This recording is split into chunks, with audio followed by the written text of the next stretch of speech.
生玄黄天尊。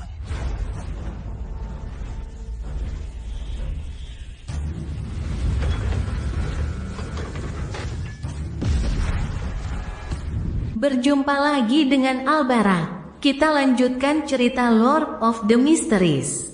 Jangan lupa share, like, komen, dan subscribe. Lord of the Mysteries bab 361, Cacing Transparan. Apakah kamu mencariku? Begitu suara itu sampai ke telinganya, Derek membeku. Kulitnya menegang dan rambutnya berdiri. Mengapa dia ada di belakangku? Mengapa dia ada di kamarku? Apa yang terjadi pada segelnya? Bagaimana dengan efek benda mistis? Dahi pria itu dipenuhi keringat dingin. Dan tanpa sadar, dia ingin berbalik untuk melihatnya. Namun instingnya menghentikannya melakukan hal itu.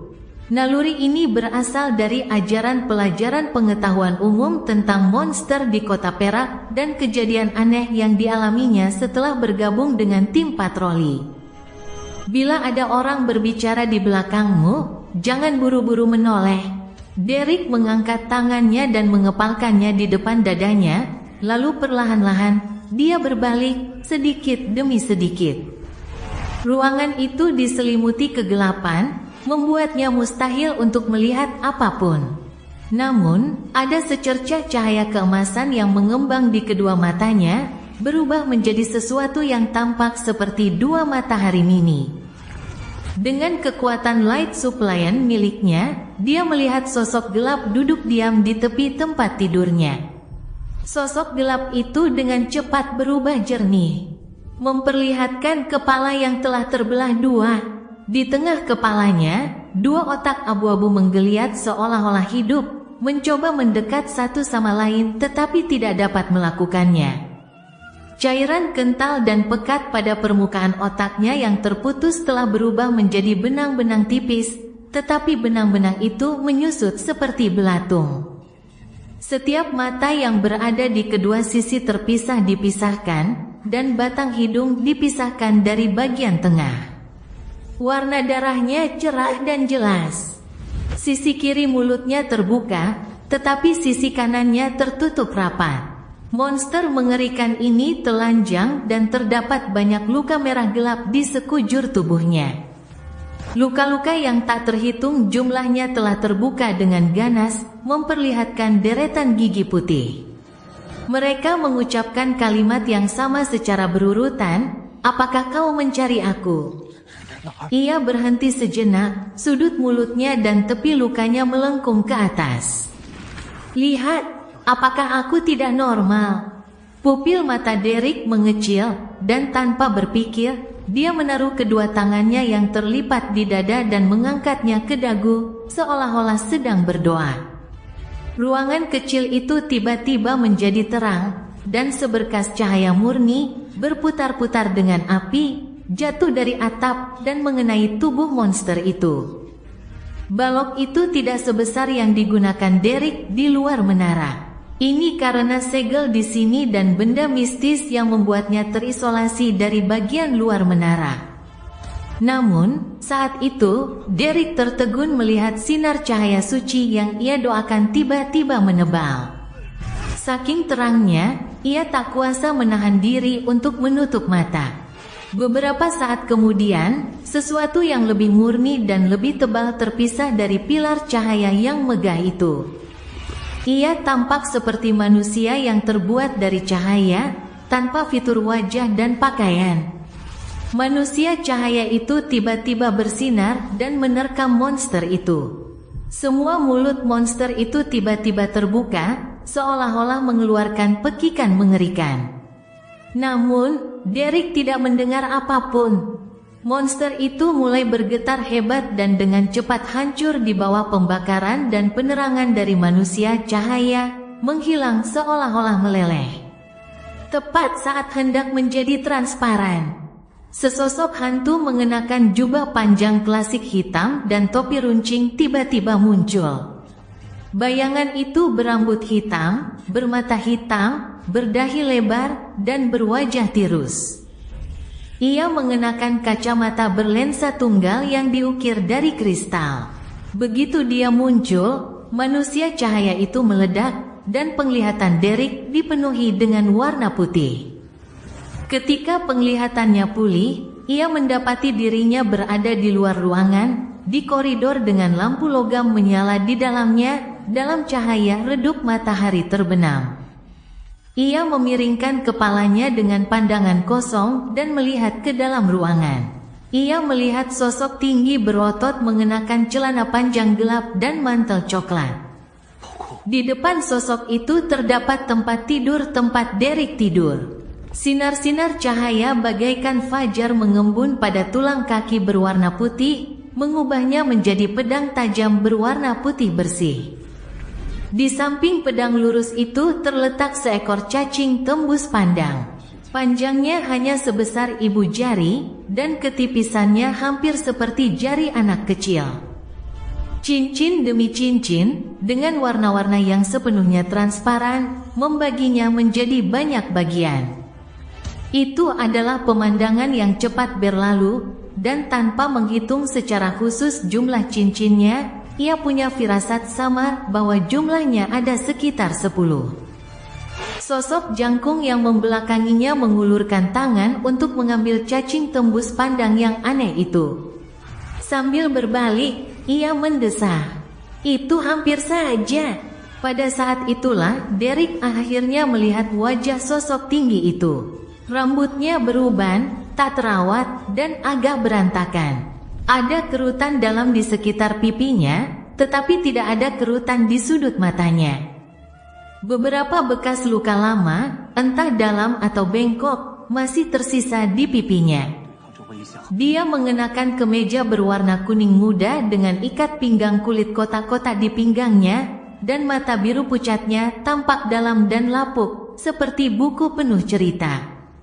Untuk sesaat, Derek tertegun, dan kemudian, seolah-olah dia berada dalam bahaya sepanjang hidupnya, dia membuka mulutnya karena terkejut dan senang. Yang mulia, di depannya adalah kepala Dewan Kota Perak yang beranggotakan 6 orang, seorang pemburu iblis yang kuat yang berusia lebih dari 100 tahun. Colin Iliad, Colin mengangguk pelan dan berkata, "Kami selalu tahu dia punya masalah, tapi untuk mencari tahu motif tersembunyi apa yang dimiliki pria bernama Amon itu, kami sengaja tidak langsung menghabisinya. Kami malah menguncinya di dasar menara, menyegelnya di bawah pengaruh benda-benda mistis. Kami juga sering membiarkan Beyonder, yang hanya menunjukkan gejala kehilangan kendali, tinggal di dekatnya dan berbicara dengannya. Kami ingin melihat apakah kami bisa membuatnya berubah secara abnormal untuk mendapatkan informasi yang ingin kami ketahui. Sayangnya, dia sangat normal sampai hari ini, terlalu normal. Menurutmu kenapa dia tiba-tiba bermutasi dan mencoba menembus segel itu? Apa kau tahu apa yang membuatmu berbeda dari yang lain? Jadi, sengaja diatur agar aku tinggal di sebelah mantan kapten tim eksplorasi." Setelah hening beberapa detik, Derek berkata, "Mungkin karena jalur Beyonderku berbeda dari yang lain." Bab urutan 9, Light Supply urutan 8. Dengan kata lain, jalur matahari. Jika Tuan Manusia Gantung benar bahwa keluarga Amon adalah keturunan Dewa Matahari kuno, maka wajar jika aku menyebabkan mutasi terjadi padanya. Derek merasa dia mengetahui kebenaran sampai batas tertentu. Colin mendengarkan tanpa perubahan ekspresi.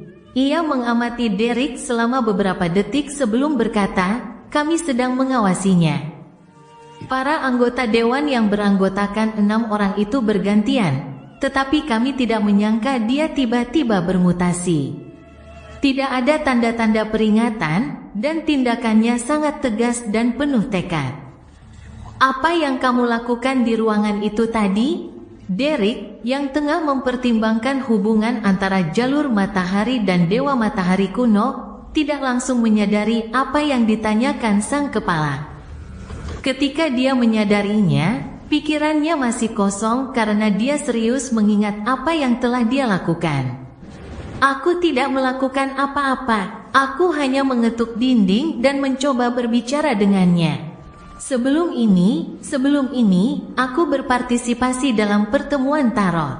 Pertemuan tarot, Derek tiba-tiba tertegun. Ia merasa segalanya mungkin tidak sesederhana yang dibayangkannya.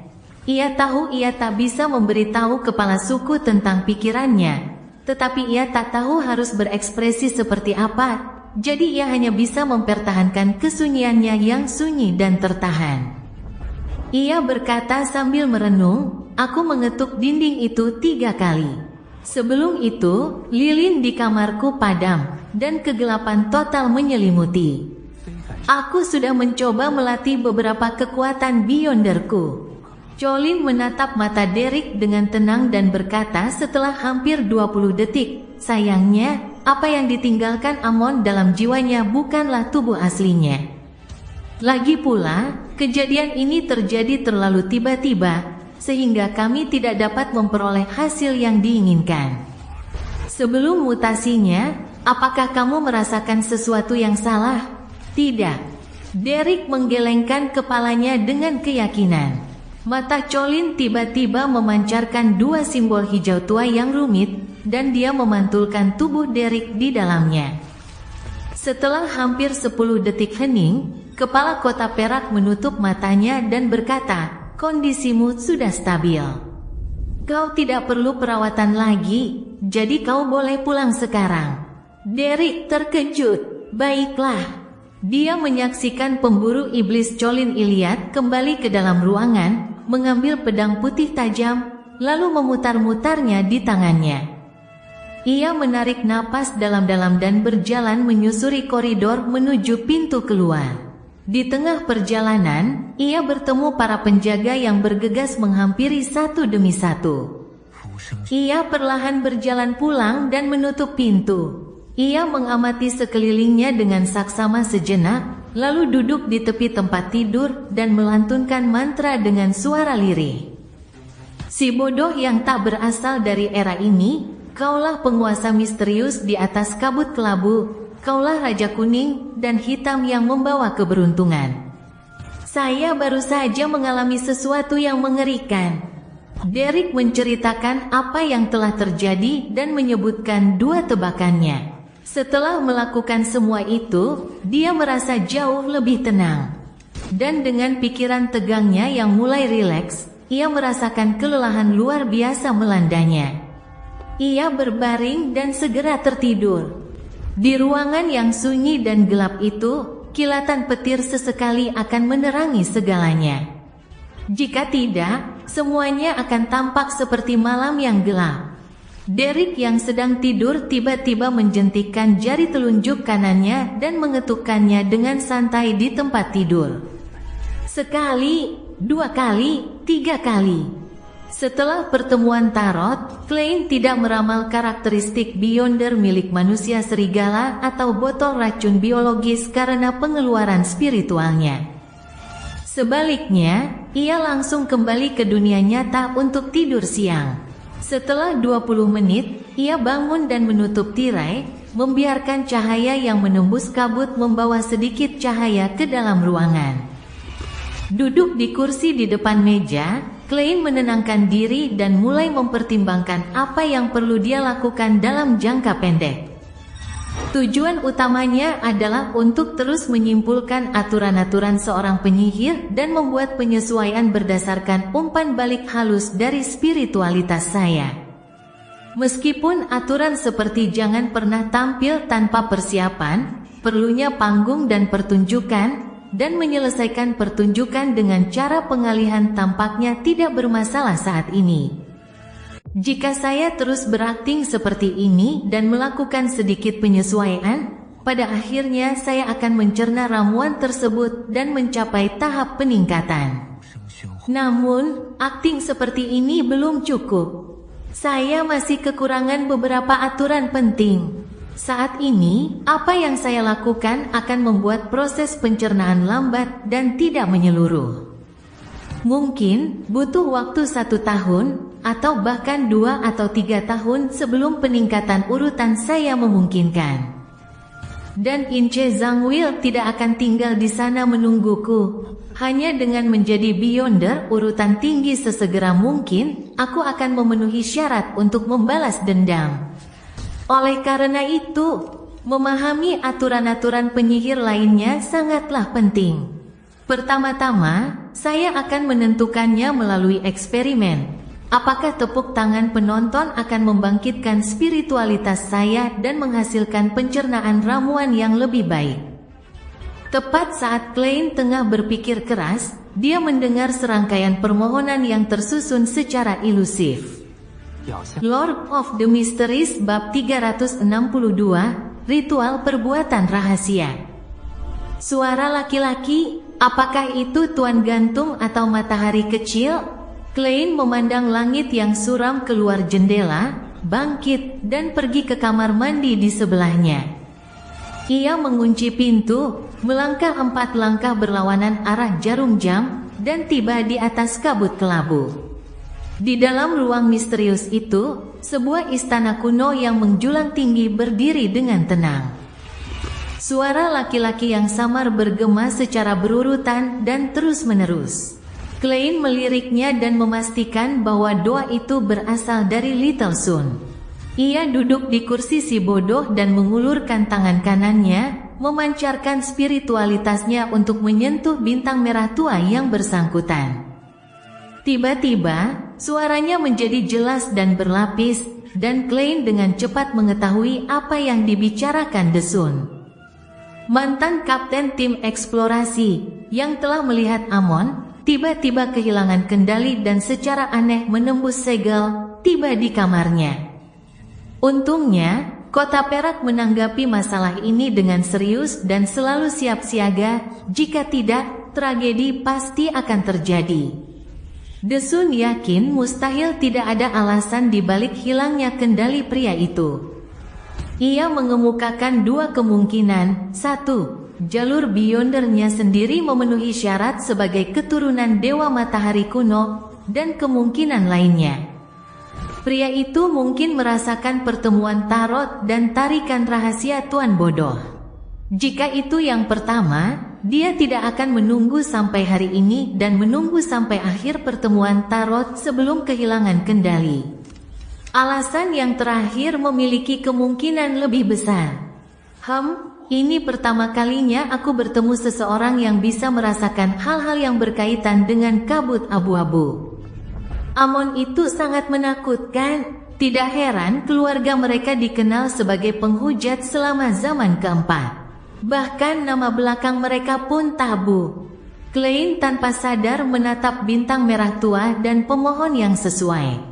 Dia dengan cermat mengamati bayangan samar Little Sun untuk melihat apakah ada yang tidak biasa dengannya. Klein yakin Amon tidak akan semudah itu disingkirkan. Meskipun seperti yang dikatakan kepala Kota Perak, bahwa tubuhnya bukanlah tubuh utamanya, itu tidak membuatnya lebih mudah disingkirkan. Satu-satunya kemungkinan adalah bahwa para petinggi di Kota Perak telah menggunakan benda-benda mistis untuk memantaunya. Tetapi apakah itu mungkin? Ketika dia memutuskan untuk membiarkan mantan pemimpin tim eksplorasi kehilangan kendali dan diam-diam menembus segel, dia pasti punya rencana. Di tengah-tengah pikirannya, mata Klein tiba-tiba membeku saat dia melihat adegan berdoa. Terjalin pada tubuh matahari yang tak jelas itu adalah sosok yang tembus cahaya dan ilusi. Dia punya tangan dan kaki, tetapi dia seperti ular piton. Melilit matahari sementara kepalanya bersandar di belakang kepala matahari. Dalam gambar yang kabur, ia mengenakan jubah klasik hitam, topi runcing, dan kacamata berlensa kristal. Matahari tidak menyadari semua ini. Klein hampir menarik napas dingin, terkejut dengan cara aneh yang tersedia bagi entitas itu. Dia samar-samar memahami maksud pihak lainnya. Dengan bersemayam di tubuh roh matahari, ia menanti pertemuan tarot berikutnya, yang memungkinkannya menyelinap di atas kabut kelabu, bagaikan virus atau kuda Troya. Kalau itu terjadi, kendaliku atas ruang misterius ini mungkin akan direnggut. Dia benar-benar seorang penghujat. Untungnya, Little Sun agak naif dan terus terang, jadi dia langsung melaporkannya kepadaku. Melalui bintang-bintang merah tua yang sesuai dan kekuatan kabut abu-abu, aku bisa menemukan keadaannya yang aneh. Klein menarik napas dan mencoba menenangkan diri. Saat itu, ia harus merespons. Ia harus segera memikirkan cara untuk mengeluarkan Amon dari matahari, atau untuk sementara waktu mengusir matahari dari pertemuan Tarot. Melihat dirinya sendiri, dari kekuatan Beyonder miliknya sebagai penyihir, badut, dan pelihat, hingga peluit tembaga milik Azik, kartu kaisar kegelapan, mata hitam serba hitam, bros matahari, botol racun biologis, dan seterusnya, Klein tidak dapat menemukan cara untuk menghadapi Amon.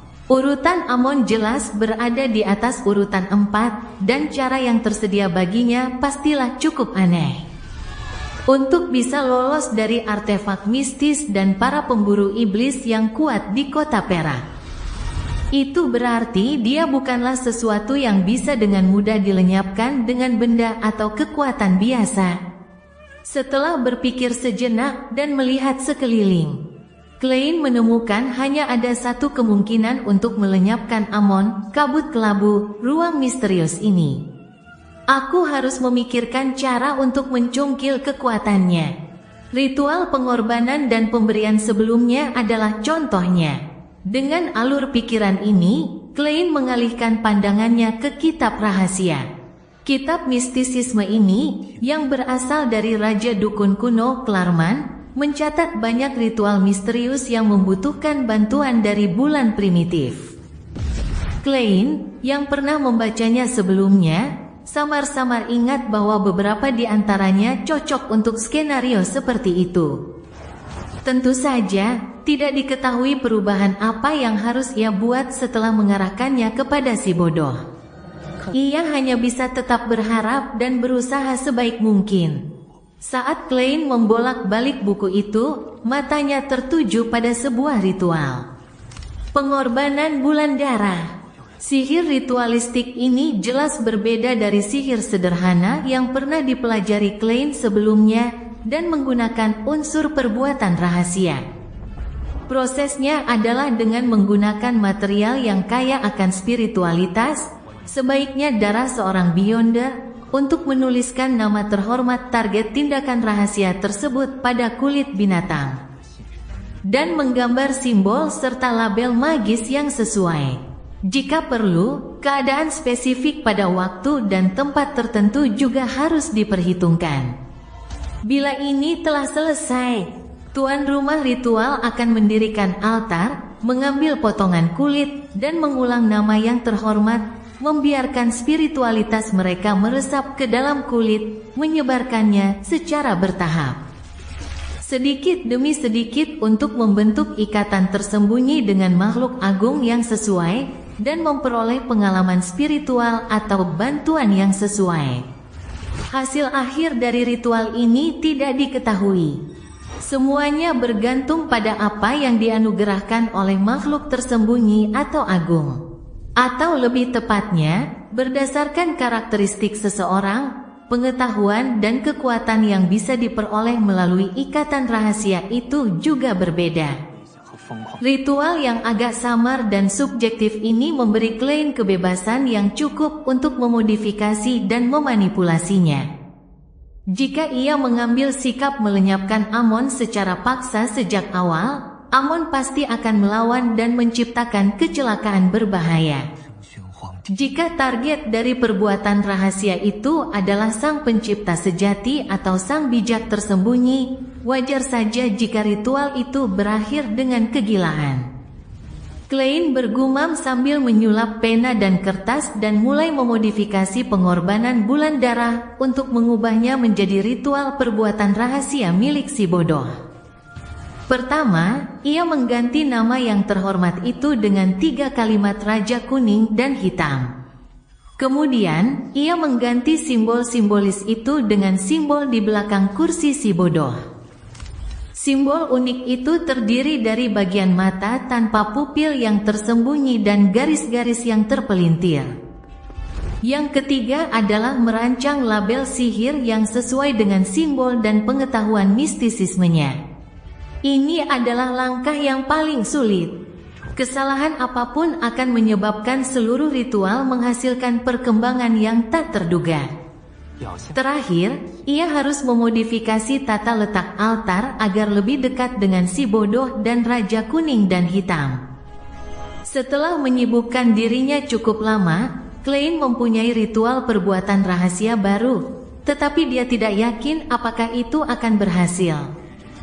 Dia memeriksanya berulang-ulang kali, dan setelah memastikan tidak ada kesalahan, dia memancarkan spiritualitasnya dan menjawab dengan berat kepada Little Sun, "Aku tahu. Aku punya tugas kepadamu. Mari kita lihat apakah ritual ini berhasil." Derek, sang matahari, tiba-tiba terbangun dari tidurnya yang tanpa mimpi. Di depan matanya terbentang kabut kelabu tak berujung dan si bodoh yang agung. Telinganya menggemakan potongan-potongan kata yang samar dan samar. Ia tahu Tuan Bodoh sesekali akan meminta anggota klub tarot untuk melakukan percobaan kecil seolah-olah ingin memastikan sesuatu. Ia tidak terkejut dengan hal ini, dan langsung duduk dan mulai mencari kulit monster, herba eksotis, dan benda-benda lainnya. Mengenai materi spiritual yang dijelaskan dalam upacara tersebut, Derek tidak membuang waktu untuk pergi ke puncak menara atau pasar bawah tanah untuk membelinya. Ia mengambil kapak badai dan mengiris luka kecil di lengannya.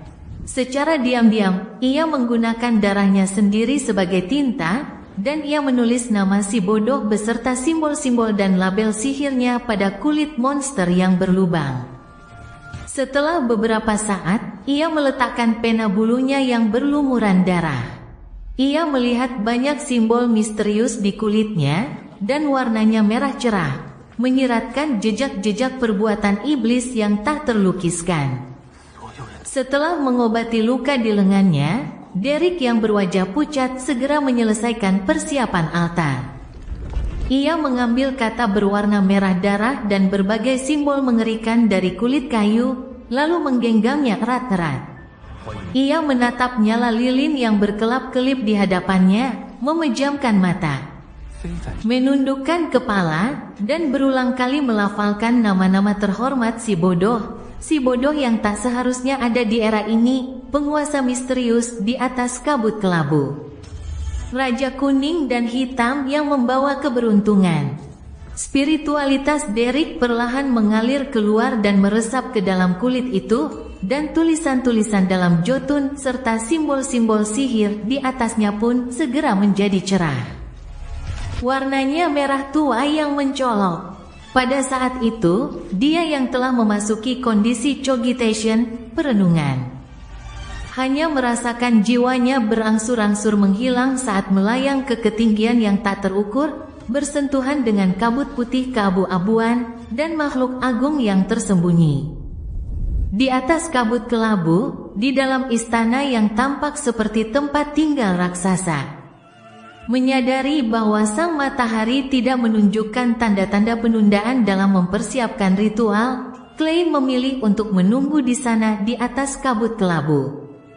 Tiba-tiba, ia merasakan seluruh ruang misterius itu bergetar. Kabut putih keabu-abuan yang tak bergerak itu mulai mengalir. Bintang merah tua yang sesuai dengan matahari bersinar terang dan memancarkan sinar cahaya ilusi seperti air pasang. Sinar-sinar cahaya yang tak terhitung jumlahnya ini mengembun menjadi sosok matahari yang samar. Ia berada dalam posisi memohon dengan mata terpejam dan kepala tertunduk, menunggu saat di mana ia dapat terhubung dengan sosok agung itu dan memperoleh pengalaman spiritual yang menakjubkan. Sosok tembus pandang di tubuhnya masih melingkar erat seperti ular piton, tetapi kepalanya sudah miring ke belakang saat mendongak. Kacamata berlensa tunggal kristal yang dikenakannya berkilat redup. Dia mencari koneksi tersembunyi yang halus. Seharusnya dia menyadari bahwa ini hanyalah ritual rahasia, tetapi dia tidak melakukan apapun untuk menghentikannya. Apakah dia mencoba menemukan koneksi melalui ritual itu? Klein tiba-tiba menyadari hal ini, dan merasakan kabut kelabu dan ruang misterius di atasnya beriak kekuatan secara bersamaan. Namun, untuk saat ini, Klein tidak dapat menggabungkan kekuatan ini dengan spiritualitasnya sendiri untuk menciptakan efek Beyonder yang dapat mengusir roh jahat, kecuali ada ritual lain yang sesuai. Jelas, ini mustahil. Dia tidak bisa menjalankan dua ritual sekaligus. Mata Klein dengan cepat menyapu area di depannya, dan tatapannya berhenti pada bros matahari. Lord of the Mysteries bab 363, otoritas tingkat tinggi. Mungkin aku bisa menggunakannya sebagai jembatan. Tepat saat pikiran ini terlintas di benak Klein, tangan kanannya meraih bros emas gelap berbentuk burung matahari. Pada saat yang sama, ia menggunakan spiritualitasnya sebagai pusaran air untuk menarik kekuatan tersembunyi dari ruang misterius ke arahnya, membuatnya melonjak menuju bros matahari seperti gelombang pasang. Getaran di atas kabut kelabu menjadi jelas.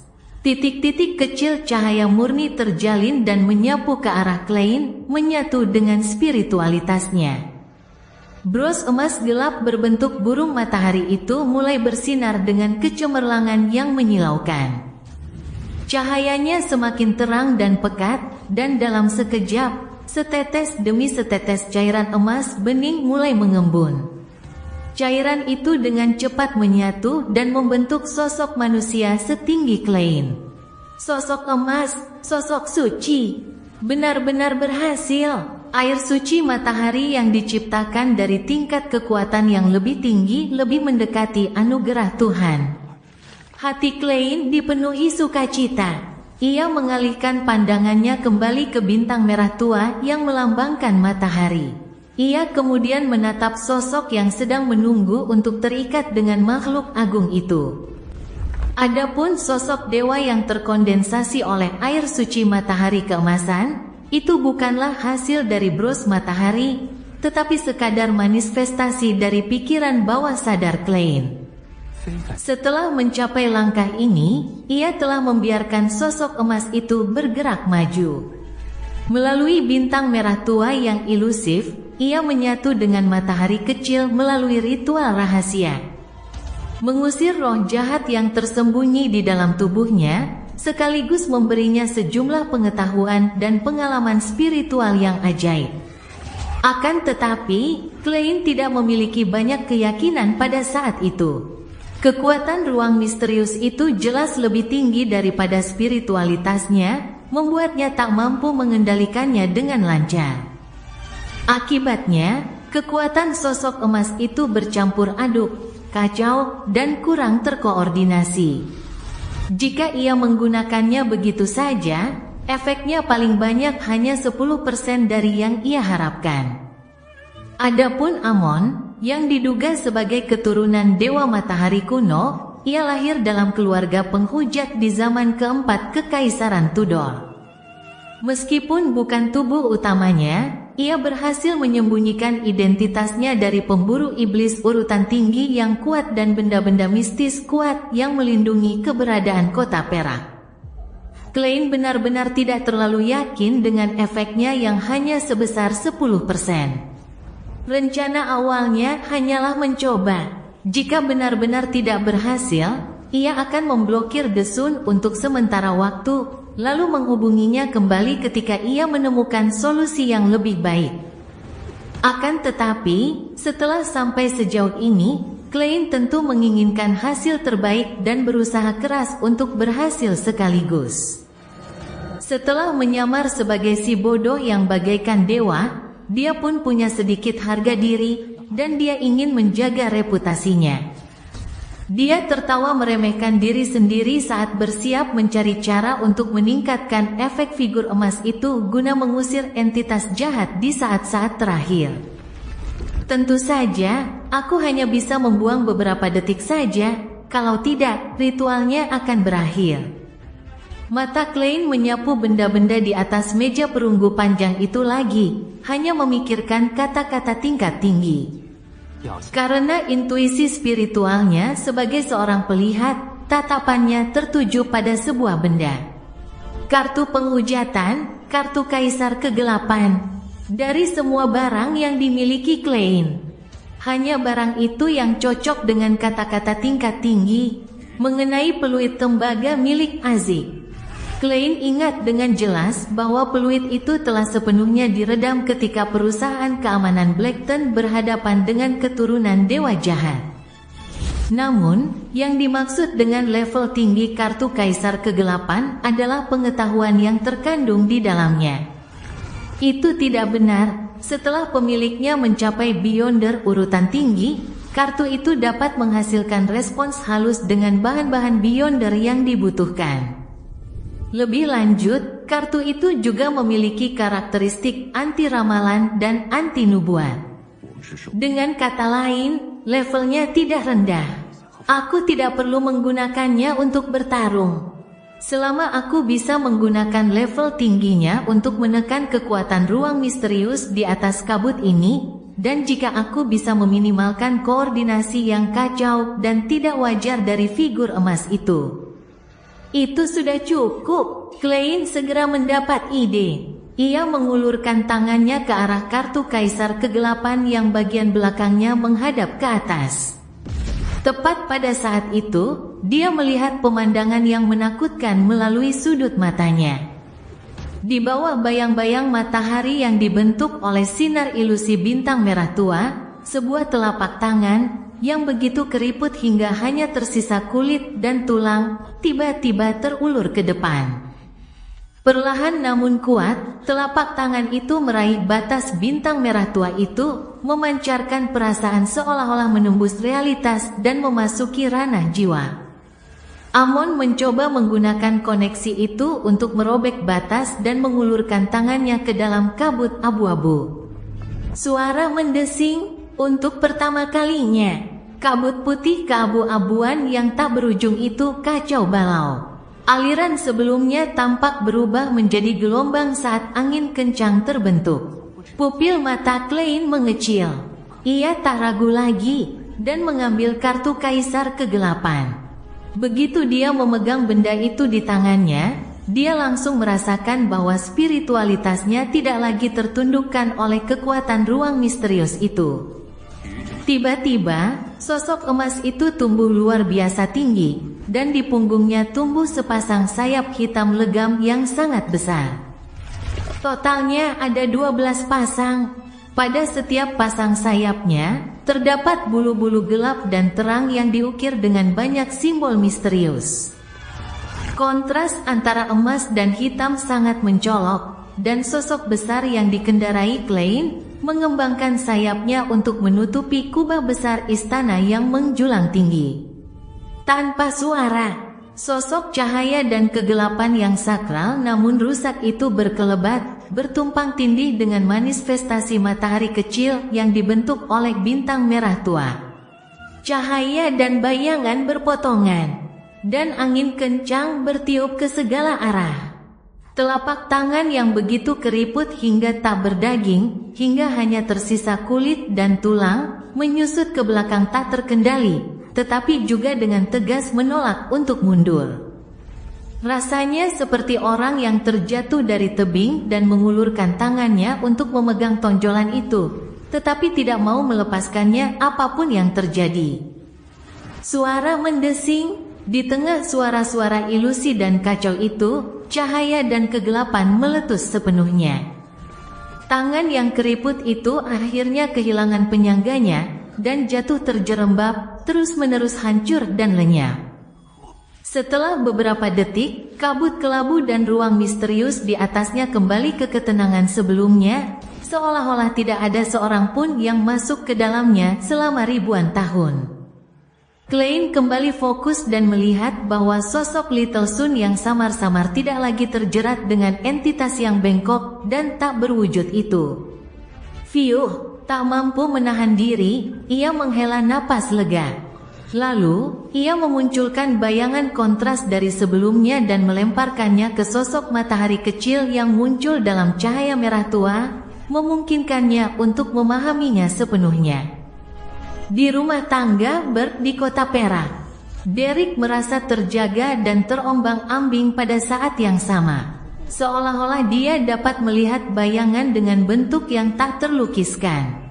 Warna-warna cahaya yang berbeda yang mengandung pengetahuan tak terbatas, dan sosok emas yang tinggi dan agung yang memandang ke bawah ke segala arah. Sosok ini berdiri di samping Tuan Bodoh dalam kabut abu-abu tebal, dengan 12 pasang sayap besar, gelap, dan misterius di punggungnya. Tak hanya tubuh dan pikirannya yang terasa hangat dan murni, ia juga seakan memahami apa yang disebut sinar matahari. Ia bahkan telah menguasai penciptaan air suci, serta pengetahuan untuk mengusir roh jahat. Buku itu juga berisi gambar-gambar yang tidak dapat dipahaminya, seperti sebuah makam berbentuk piramida yang menjulang tinggi dan tersembunyi. Dalam pengalaman spiritual yang memabukkan itu, ia merasa seperti kembali ke masa kanak-kanaknya yang paling riang, ke negeri-negeri tempat matahari bersinar dalam imajinasinya. Dan baru ketika segalanya hilang dan perabotan sederhana di kamarnya terlihat, ia tersadar kembali. Apakah ini ritual rahasia yang disebutkan dalam buku teks? Selama lebih dari 2000 tahun, tak seorang pun di kota Perak yang berhasil. Tak seorang pun pernah bisa berhubungan dengan eksistensi yang perkasa. Pada saat itu, semangat dan kesepian Derek mereda. Senyum tulus tersungging di wajahnya. Eksperimen yang disebut-sebut si bodoh itu untuk memastikan apakah lingkungan kota Perak kita bisa melakukan ritual rahasia. Perasaan menakjubkan dari semua pengetahuan itu adalah imbalan yang dia berikan padaku. Derek menundukkan kepalanya lagi dan berkata dengan penuh hormat, "Terima kasih, Tuan Bodoh." Tepat pada saat ini, kabut putih keabu-abuan tiba-tiba muncul di depan matanya. Di tengah kabut itu terdapat sebuah kursi tinggi. Itu adalah si bodoh yang duduk santai. Lalu, Derek melihat dirinya diselimuti bayangan transparan dan ilusi. Sosok itu mengenakan jubah hitam klasik, topi runcing senada, dan kacamata berlensa tunggal kristal tergantung di wajahnya.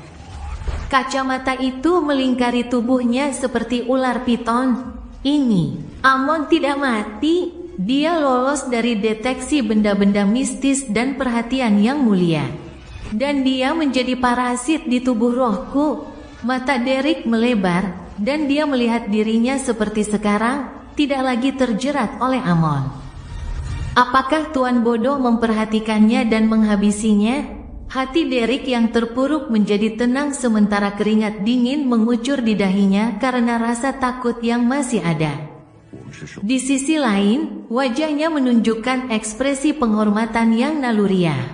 Dia tanpa sadar mengikuti kata-kata yang dijelaskan dalam kursus mitologi dan berkata, "Puji Anda, Tuan Bodoh yang perkasa."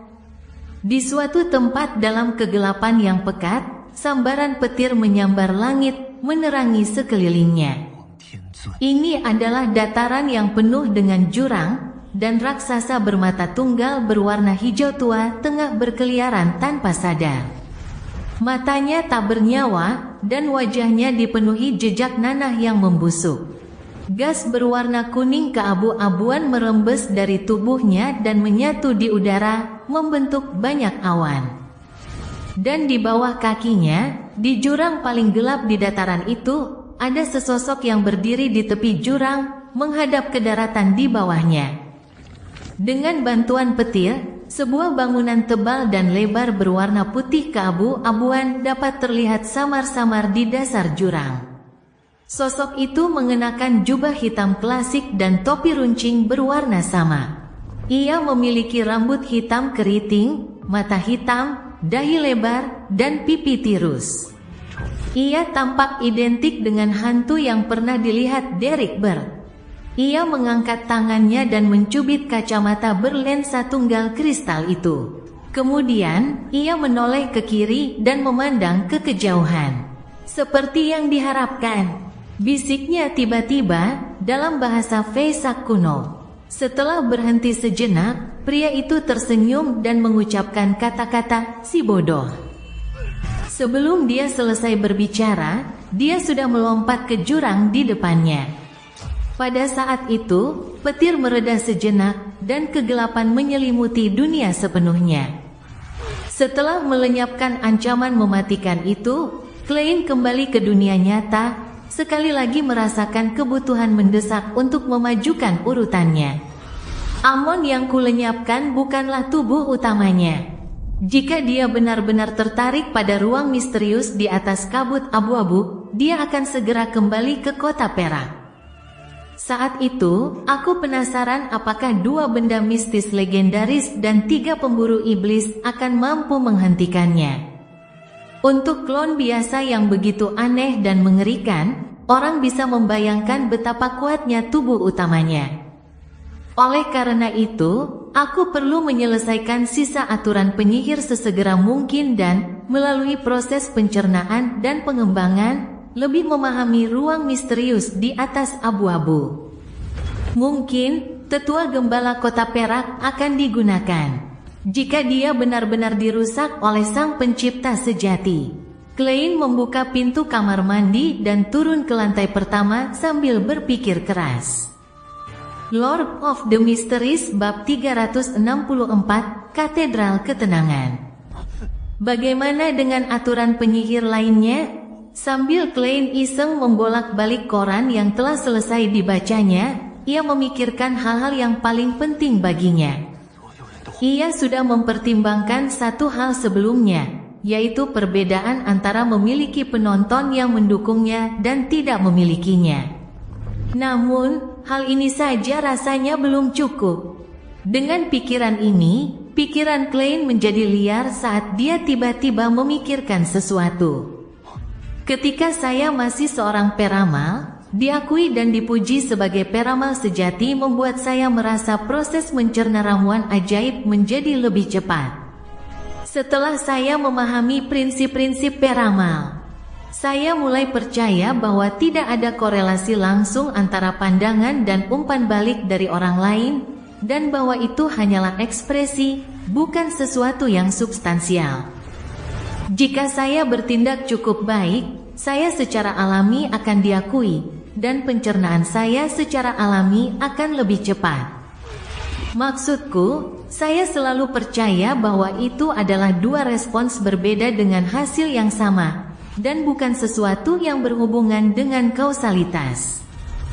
Tapi sekarang, ada pilihan untuk menerima tepuk tangan penonton. Jika itu memang membantuku mencerna ramuan, apakah itu berarti beberapa penampilan benar-benar membutuhkan umpan balik? Dan cara orang lain memandangku dapat secara halus memengaruhi kemajuan pencernaan ramuanku? Sebagai perluasan, apakah pendirian gereja oleh 7 dewa ortodoks, penyebaran iman mereka, dan pembinaan para pengikut mereka sebagian merupakan hasil dari ini? Ini sungguh pemikiran yang tidak senonoh. Aku memang bukan orang yang sungguh-sungguh menyembah dewa. Aku akan memuji mereka, tapi aku tidak akan percaya begitu saja. Klein segera menyesuaikan alur pikirannya sambil mencari sudut pandang lain. Ia berulang kali membandingkan perbedaan halus antara pelihat, badut, dan pesulap. Lambat laun, ia menemukan sebuah ide. Sebagai perbandingan, apakah seorang pesulap yang harus tampil memiliki kebutuhan untuk mengambil inisiatif? Mengambil inisiatif untuk tampil alih-alih bersikap pasif seperti seorang peramal atau badut? Dari sudut pandang takdir, hal itu juga cocok. Dari penghormatan seorang peramal terhadap takdir, karakteristik seorang badut yang digoda takdir namun tetap tersenyum, dan akhirnya seorang penyihir yang berinisiatif menantang takdir. Sekalipun hasilnya tidak nyata atau substansial, ia tetap akan menerima tepuk tangan penonton atas tipuannya. Klein mengangguk tanpa jelas saat dia berencana untuk mencoba mengambil inisiatif untuk tampil. Dari mana aku harus mulai? Seharusnya sesuatu yang relatif kurang berbahaya. Aku bisa mempertimbangkan pemenjaraan vampir bernama Emlyn White oleh Pastor Utravsky. Namun, saya perlu memastikan bahwa kelompok non-manusia ini mematuhi hukum dan paling buruk hanya melakukan pencurian kecil-kecilan. Di mana teman-teman Emlyn tinggal di sisi selatan jembatan? Saya tidak begitu ingat. Saya harus menggunakan ramalan untuk menyegarkan ingatan saya. Saya juga akan memastikan betapa berbahayanya itu. Setelah sampai pada kesimpulan ini, Klein meletakkan korannya, bangkit, dan naik ke atas. Harus diakui, ia tidak punya motivasi lain untuk terlibat aktif dalam sesuatu yang hampir tidak ada hubungannya dengan dirinya. Itu bukan kepribadiannya, tetapi untuk bertindak, ia harus memaksakan diri. Ini dianggap cukup sederhana bagi saya. Bagaimana mungkin seorang pria heteroseksual berperan sebagai penyihir dan iblis wanita kenikmatan? Pantas saja Kota Perak menekankan bahwa kamu hanya berakting. Klein tiba-tiba mengerti arti peringatan itu. Kota Perak, di ruangan gelap di puncak menara. Kepala dewan yang beranggotakan 6 orang, Colin Iliad, berdiri di depan jendela, menatap Kota Perak yang diselimuti kegelapan dan kilat. Sinar itu menyinari rambut putihnya yang acak-acakan, memperlihatkan bekas luka lamanya yang mengerikan dan berkelok-kelok di wajahnya, juga kerutan dalam di wajahnya dan matanya yang khawatir. Setelah waktu yang entah berapa lama, Colin berbalik dan menatap sudut yang gelap. Ia bertanya dengan suara berat, menemukan sesuatu. Di sudut, sebuah bayangan berdiri. Bayangan itu gelap gulita saat melesat ke arah dinding, berputar-putar. Suaranya membawa sensasi seperti logam bergesekan dengan logam, dan agak mengagetkan telinga. Setelah Derek kembali ke rumah, ia menunjukkan beberapa tanda-tanda kelainan, tetapi tidak ada kebutuhan mendesak untuk mengatasinya. Colin mengangguk sedikit dan berkata, apa yang dia lakukan?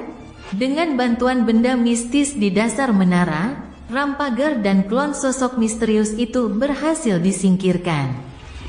Namun, ia terus-menerus curiga bahwa masalah itu belum sepenuhnya terselesaikan. Mantan kapten tim eksplorasi itu tiba-tiba kehilangan kendali. Orang misterius itu bertindak gegabah setelah bertahan selama 42 tahun penuh, tanpa mempertimbangkan jebakan atau konsekuensinya. Semua ini membuat Colin, yang telah membunuh dan memburu banyak monster, secara naluriah merasa ada sesuatu yang salah. Oleh karena itu, ia yakin bahwa ini adalah pilihan yang disengaja oleh pria misterius itu.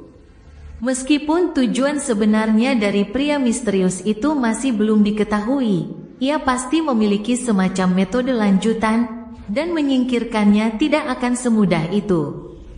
Setelah menggunakan kekuatan pemburu iblisnya dan tidak menemukan kejanggalan, ia sengaja berpura-pura tertipu dan langsung mengizinkan pemuda bernama Derek pulang. Namun, ia diam-diam telah mengirim seseorang untuk memantau situasi dengan saksama.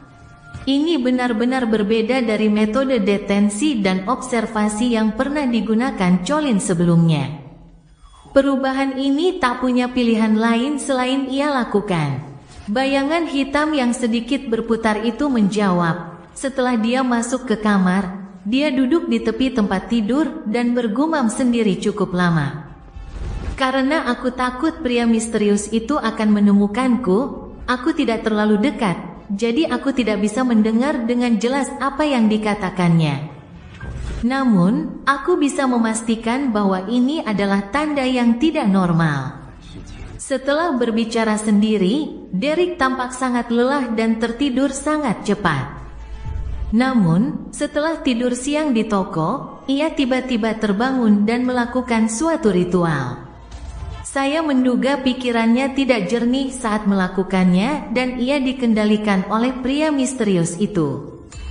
Ngomong-ngomong, ritual itu punya unsur perbuatan rahasia. Colin merenung sejenak dan berkata dengan ekspresi serius, seperti yang diharapkan. Mungkin dia berkomunikasi dengan tubuh utamanya melalui metode ini. Apa sebenarnya tujuannya? Mengapa dia menghabiskan 42 tahun hidupnya di kaki menara dengan damai? Bayangan hitam itu tentu saja tidak dapat menjawab pertanyaan ini karena ia melanjutkan. Setelah ritual itu, Derek tidak lagi menunjukkan perilaku abnormal. Apakah masalah ini perlu segera ditangani? Jika tubuh utama orang misterius itu tertarik ke sini, kita mungkin tidak bisa menghadapinya. Colin terdiam beberapa detik sebelum berkata, lanjutkan pengamatannya. Orang misterius itu belum menunjukkan niat jahat yang berarti, jadi reaksi kita tidak boleh terlalu berlebihan. Kau ingat ramalan itu? Bencana sudah hampir tiba. Semakin jauh kita menjelajah, semakin banyak reruntuhan aneh yang kita temukan, dan semakin berbahaya barang-barang yang kita panen. Sesuai keinginan Anda, Yang Mulia. Bayangan hitam itu perlahan mundur kembali ke tanah dan menghilang. Pada saat ini, di rumah tangga Burke, Derek mulai batuk begitu hebatnya hingga jantungnya seperti hampir meledak. Batuk, batuk, batuk. Dia berjongkok dan batuk terus-menerus sampai tenggorokannya terasa gatal. Lalu dia batuk mengeluarkan sesuatu. Splat, sebuah benda tembus pandang meluncur di tenggorokannya dan jatuh ke tanah. Ternyata itu cacing seukuran jari. Ada beberapa area transparan di tubuhnya, membentuk cincin. Derek pernah melihat sesuatu seperti ini di dasar menara sebelumnya, dan dia yakin bahwa dia sudah bebas dari pengaruh Amon. Ia membungkuk dan mengambil cacing bening itu, dan akhirnya, ia berhasil menghitung jumlah total cincin di tubuhnya. Totalnya ada 12. Apa kegunaannya? Apa saja kegunaannya? Sepertinya sudah mati. Derek tenggelam dalam pikirannya. Intercounty di bagian utara kerajaan Lon. Sebuah katedral gotik hitam menjulang tinggi di atas pegunungan yang tertutup salju karena menempati hamparan tanah yang luas. Di depannya ada tebing, dan sekelilingnya adalah hamparan putih yang luas dengan keheningan total. Ini adalah markas besar gereja Dewi Malam yang dikenal sebagai Katedral Ketenangan. Leonard Mitchell yang berambut gelap dan bermata hijau mengenakan jaket anti angin hitam saat ia mengenakan sarung tangan merah dan berjalan keluar dari kamarnya. Setelah berhasil maju dan menstabilkan dirinya, dia belum diberi kesempatan untuk berpartisipasi dalam operasi apapun, juga beberapa latihan dan apa yang disebut kursus mistisisme. Setelah berbelok di sebuah sudut, Leonard melihat sebuah tangga menuju ke bawah. Di sana, ia melihat Kapten Dunn Smith dengan sepasang mata abu-abu gelap dan mengenakan jaket windbreaker hitam. Dan Klein Moretti, yang memancarkan sikap kutu buku, berdiri di sana, tersenyum dan menunggu. Dia memiringkan kepalanya ke belakang dan mendesah. Ingatanku juga semakin buruk. Aku sudah lupa kalau kalian berdua sudah tidak ada. Leonard mengalihkan pandangannya dan menuruni tangga menuju lantai pertama katedral. Ia mengetuk pintu dan memasuki sebuah ruangan kecil. Ada kursi di ruangan itu, dan beberapa Night Hawk yang mengenakan sarung tangan merah duduk di dalamnya. Leonard menemukan tempat duduk secara acak dan duduk, tersenyum sambil mengobrol dengan teman-temannya.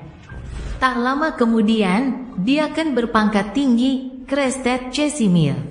Dengan kerahnya yang disangga menutupi dagu dan bibirnya, masuk, duduk tepat di depan, dan berkata kepada hadirin, kelas hari ini akan memberitahu Anda hal-hal yang perlu Anda perhatikan. Sebagai Red Gloves, kalian akan bepergian ke berbagai tempat, dan ada kemungkinan besar bertemu dengan High Sequence Beyonder yang berbahaya. Jika niat mereka jelas, dan mereka ingin membunuhmu, satu-satunya hal yang bisa kau lakukan adalah meninggalkan jejak di belakangmu agar penyelidik selanjutnya bisa menemukan petunjuk yang tepat. Metode-metode yang tepat antara lain. Tapi seringkali, High Sequence Beyonder tidak akan selalu menyerangmu secara langsung. Mereka akan memanfaatkanmu berdasarkan berbagai faktor. Anda harus cukup waspada agar tidak tertipu, dan berikut beberapa hal yang telah kami rangkum. Duduk di belakang, Leonard mendengarkan dengan senyum dan penuh perhatian. Target balas dendamnya adalah seorang Beyonder High Sequence. Casimir terdiam selama 2 detik dan melanjutkan, dalam kasus pertama. Beberapa Beyonder urutan tinggi akan berpura-pura menjadi eksistensi tersembunyi, menggunakan janji dan harapan untuk menipu Anda agar melafalkan deskripsi yang sesuai.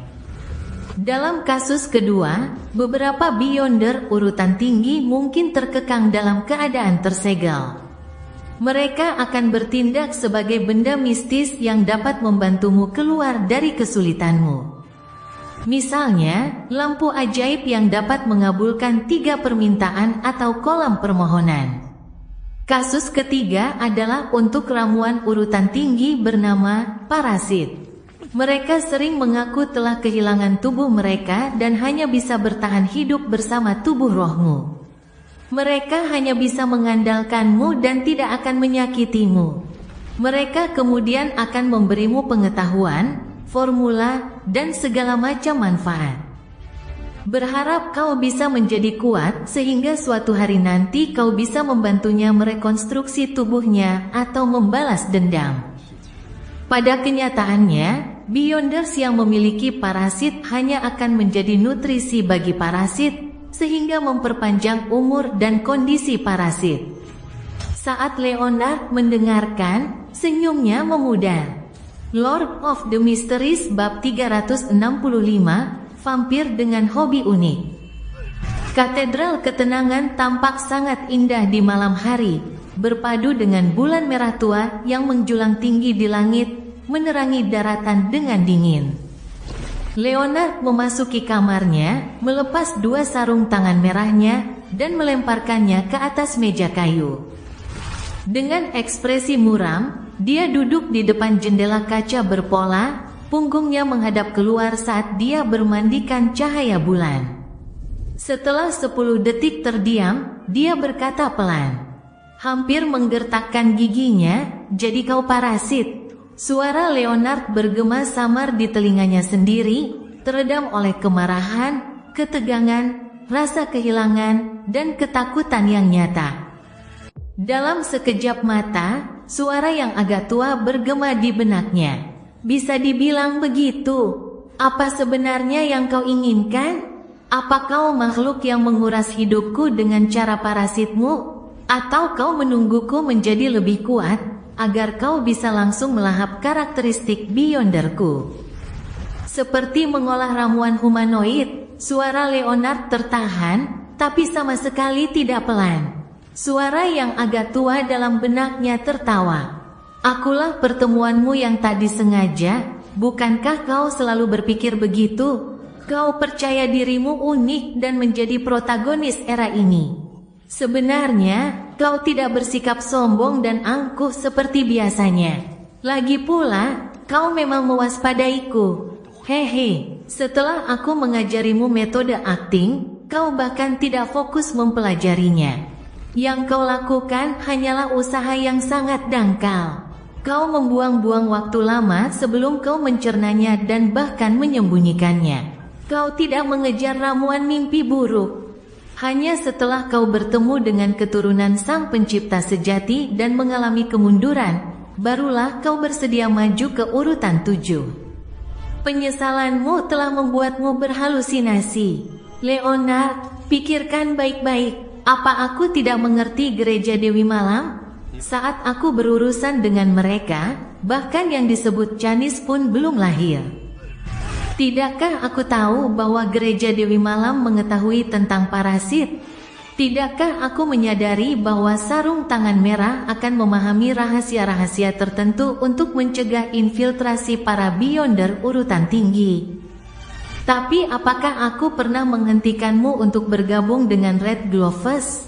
Setelah beberapa perubahan ekspresi singkat, Leonard akhirnya terdiam, tidak mengatakan apapun. Suara dalam benaknya tertawa lagi. Apakah kamu merasa menua lebih cepat dari usiamu yang sebenarnya? Tidak, kan? Aku bisa hidup setidaknya 100 tahun lagi. Aku tidak terburu-buru untuk mengambil alih kehidupan tuan rumahku. Soal karakteristik Beyondermu, kita bahkan tidak berada di jalur yang sama yang memungkinkan pertukaran. Kalau aku menelannya, itu sama saja dengan meminum racun, membuatku setengah gila dan meningkatkan kemungkinanku kehilangan kendali. Apa menurutmu aku akan melakukan itu? Evernight dikelompokkan dengan Giant dan Death, sedangkan tujuan jalur Beyonder saya adalah Apprentice dan Seer. Leonard menatap tubuhnya yang diterangi cahaya bulan merah tua. Setelah berpikir sejenak, ia bertanya lagi, apa sebenarnya yang ingin kau lakukan? Apa tujuanmu? Suara yang agak tua dalam benaknya mendesah.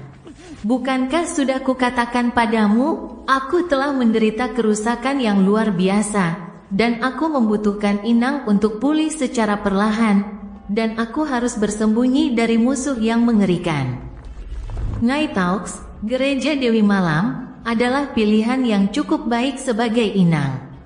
Leonard mengangkat kepalanya, menatap langit-langit selama beberapa detik, lalu berkata dengan suara berat, apakah kau akan ditemukan oleh para uskup agung, diaken berpangkat tinggi, atau artefak tertutup lainnya? Suara yang agak tua itu menjawab dengan santai, jika parasit begitu mudah ditemukan. Diaken berpangkat tinggi bernama Casimir tidak akan hanya memberikan peringatan dan tidak mengirim kalian semua untuk diperiksa. Tentu saja, parasit memang meninggalkan jejak. Gereja Dewi Malam memiliki cara untuk menentukannya, tetapi relatif rumit dan merepotkan. Ini akan menyebabkan kerugian tertentu dan bahaya besar. Bahkan mungkin memengaruhi dewi itu. Jadi sebelum kau menjadi diaken tingkat tinggi, yang membuatmu memenuhi syarat untuk berpartisipasi dalam pertemuan eselon atas gereja, dan berinteraksi dengan artefak tertutup kelas 0. Tak perlu khawatir, saat itu, aku seharusnya sudah pulih dan memulai perjalananku sendiri. Leonard mendengarkan dengan ekspresi serius. Setelah beberapa saat, ia berkata, kau punya musuh yang mengerikan. Siapa dia? Suara yang agak tua itu terkekeh dan berkata, saya tidak tahu namanya, tapi saya tahu nama belakangnya. Ada apa? Tanya Leonard. Suara yang agak tua itu tiba-tiba menjadi rendah dan dalam. Amon, area selatan jembatan, 46 Riverby Avenue. Pemilik rumah yang sedang menikmati makan malam mendengar bunyi bel pintu. Satu-satunya pelayan datang ke pintu, dan melalui lubang intip di atas kunci pintu, dia melihat seorang polisi berseragam kotak-kotak hitam putih. Dia membuka pintu dan bertanya dengan agak takut, Tuan, apakah ada yang bisa saya lakukan untuk Anda? Polisi itu tak lain adalah Klein yang menyamar, yang mencoba mengambil inisiatif untuk bertindak. Ia datang untuk memastikan bahwa rekan vampir itu, Emlyn White, yang tinggal di 48 Riverby Avenue, dan orang-orang yang mempercayakan misi itu kepada Stuart, adalah monster yang taat hukum. Ya, monster yang taat hukum? Meskipun ini terdengar aneh dan agak lucu, begitulah caraku bereaksi dengan pikiranku yang sebenarnya. Klein menekankan dalam hatinya, seragam polisi yang dikenakannya bukanlah seragam palsu yang ia buat khusus. Seragam itu adalah hasil dari pakaian sehari-harinya dan efek halusinasinya. Seorang pesulap harus melakukan apa yang biasa dilakukan pesulap. Klein tidak memantau 48 Riverby Avenue karena ia yakin teman-teman Emlyn White sudah lama pindah. Sebagai monster dan non-manusia, pindah ke tempat tinggal lain adalah hal paling mendasar yang harus dilakukan setelah seorang kawan menghilang selama beberapa hari. Mereka harus mencurigai bahwa Emlyn White ditangkap oleh Nighthawks, Mandated Punishers, atau organisasi Beyonder resmi lainnya, dan perlu berasumsi bahwa ia mungkin mati kapan saja. Oleh karena itu, yang ingin dilakukan Klein adalah melakukan investigasi dengan melakukan survei. Ia mempertahankan arogansi seorang polisi berpangkat rendah terhadap warga biasa. Tanpa melepas topinya, ia sedikit mengangkat dagunya dan berkata, "Ada yang ingin kutanyakan pada tuanmu." Pelayan itu masuk dengan panik dan segera membawa kembali seorang pria berusia 30-an yang mengenakan kemeja tebal. "Pak petugas, apa yang ingin Anda tanyakan kepada saya?" tanya pria itu dengan gugup. Klein berdiri di pintu dan melihat ke dalam. "Apakah Anda kenal penghuni unit 48? Saya bersedia." Pemilik laki-laki itu tertegun sejenak sebelum bertanya, "Apa yang terjadi pada mereka?" "Mereka terlibat kasus. Kau harus ceritakan semua yang kau tahu," kata Klein dengan wajah datar. Wajahnya juga disamarkan, ditambah dengan sedikit efek halusinasi. Tujuannya adalah agar ia tampak berbeda dari detektif hebat Sherlock Moriarty. Pemilik laki-laki itu tiba-tiba menyadari sesuatu. Tidak heran mereka pindah begitu cepat lebih dari sebulan yang lalu. Sebagian besar warga Riverby Avenue dan sekitarnya mengenal keluarga White dan putra mereka. Dia pemuda yang tampan namun eksentrik. Tuan White adalah dokter yang hebat dan ahli dalam menggunakan semua jenis obat dan terapi pertumpahan darah. Terapi pertumpahan darah? Klein kembali dengan sebuah pertanyaan. Ya, meskipun banyak surat kabar dan majalah menganggap ini sebagai keterampilan medis kuno yang tidak efektif, siapapun yang menjalani perawatan Tuan White sembuh. Namun, Tuan White juga mengatakan bahwa selain beliau, dokter-dokter lain yang mempraktikkan terapi pertumpahan darah adalah dukun. Pemiliknya memberikan sudut pandangnya. Terapi pertumpahan darah itu untuk mengumpulkan makanan bagi diri mereka sendiri, bukan? Satu-satunya yang berguna hanyalah obatnya. Keluarga vampir ini mengandalkan terapi pertumpahan darah untuk membantu merawat pasien sambil menerima makanan sebagai kompensasi. Jika jumlah pasien tidak banyak, atau jika darah mereka sangat tidak sehat, akankah mereka mempertimbangkan untuk pergi ke rumah sakit yang jauh untuk mencuri darah dari kantong darah dan meminumnya? Bagi monster seperti itu, mereka benar-benar taat hukum. Klein mengangguk mengerti. Perubahan warna emosional dalam penglihatan rohnya mengatakan kepadanya bahwa pria itu tidak berbohong. Melihat polisi itu tidak membantahnya, pria itu melanjutkan, "Tuan White dan istrinya orang-orang yang sangat baik. Meskipun mereka tidak bisa menyembuhkan orang yang sakit parah, mereka tetap menjadi dokter yang cukup baik bagi semua warga di sekitar sini." "Apakah anak mereka, Emlyn, terlibat kasus?" Pemuda itu terlalu pendiam, seolah-olah dia meremehkan kita. "Dia selalu bersembunyi di rumah, dan aku tidak tahu apa yang dia lakukan." "Pak polisi, apa kau kepanasan? Di luar sangat dingin. Dia mungkin hanya bersembunyi di siang hari dan keluar di malam hari." Klein menyeka keringat di dahinya dan berkata, "Aku sudah berjalan-jalan di sini sepanjang hari karena kasus ini." Selanjutnya, berdasarkan survei yang dirancangnya, ia mempelajari segalanya tentang keluarga White dan putra mereka. Satu keluarga pada satu waktu, ia mengetuk pintu, mengajukan pertanyaan, menyusun jawaban, dan sampai pada kesimpulan bahwa keluarga White memang baik, ramah, dan taat hukum. Itu tidak seperti deskripsi tentang vampir. Klein menatap bulan merah tua yang menembus awan, siap untuk memberikan konfirmasi terakhir. Dia menghilangkan efek halusinasi dari tubuhnya dan mulai meramal.